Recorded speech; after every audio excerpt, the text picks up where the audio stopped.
बहनों और भाइयों, याद करिए, अयोध्या में श्री राम जन्मभूमि के लिए बड़ा आंदोलन चला था।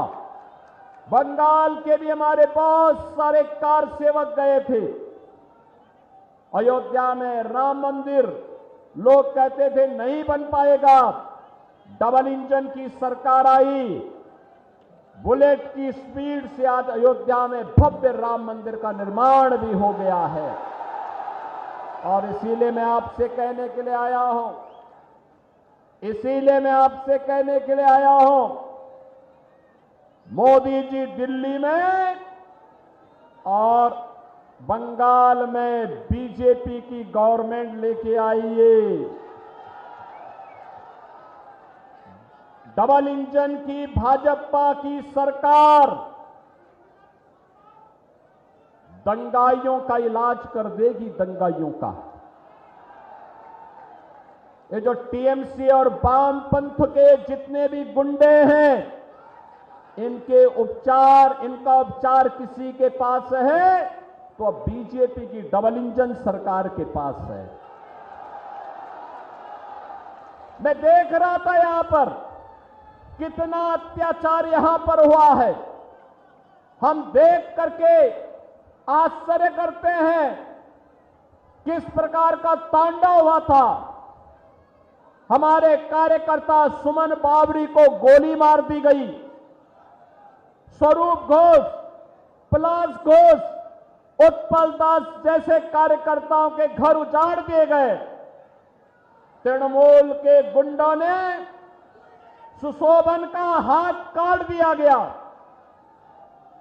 पात्र सायर के कोने कोने में ऐसे अनगिनत उदाहरण भरे पड़े हैं।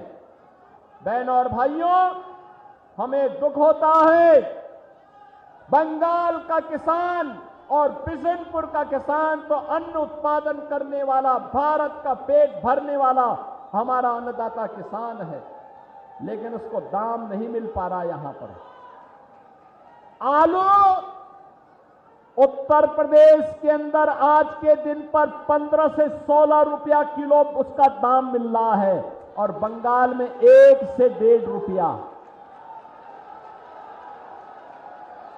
ये यहां के किसानों का शोषण है और इस सरकार के संरक्षण में, टीएमसी की सरकार के संरक्षण में इस प्रकार का शोषण हो रहा है।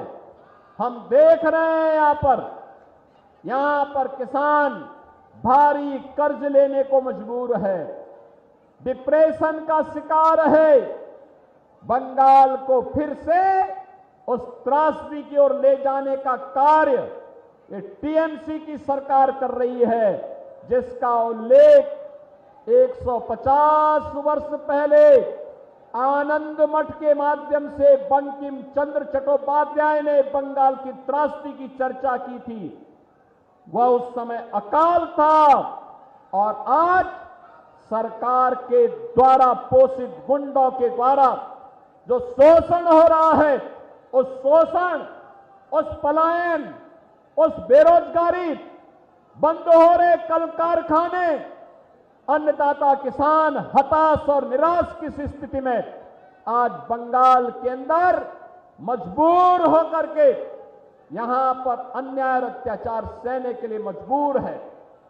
बहनों और भाइयों, मैं तो आपको एक ही बात के लिए कहूंगा, याद करिए भाजपा की डबल इंजन की सरकार जहां आई है वहां इंफ्रास्ट्रक्चर आया है, वहां उद्योग आया है, वहां नौजवानों के लिए नौकरी आई है, वहां पर बहनों के लिए रोजगार और नौकरी की सुविधा उपलब्ध हुई है, उनकी सुरक्षा सुनिश्चित हुई है, व्यापारी और उद्यमी सुरक्षित महसूस कर रहा है, कहीं भी कोई अव्यवस्था नहीं है, हर एक को सुरक्षा की गारंटी है।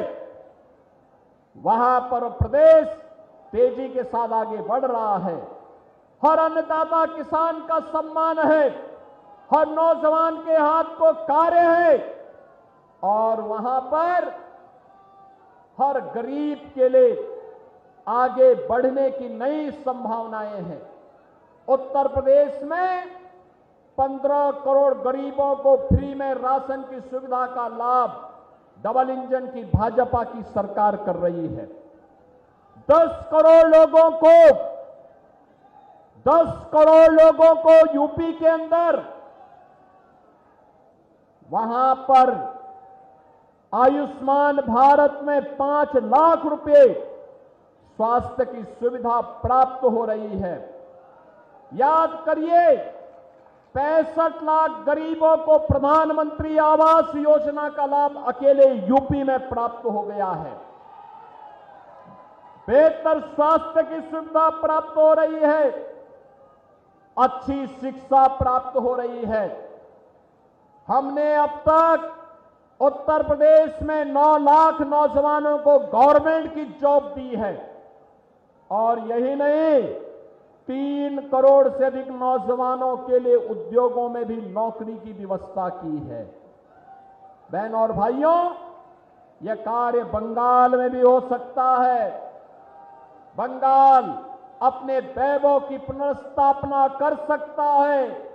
बंगाल में वे सभी संभावनाएं हैं जिन संभावनाओं को आगे बढ़ाने के लिए आपके समर्थन और आपके आशीर्वाद की आवश्यकता है। एबीपी आनंद एगिए थाके एगिए राखे।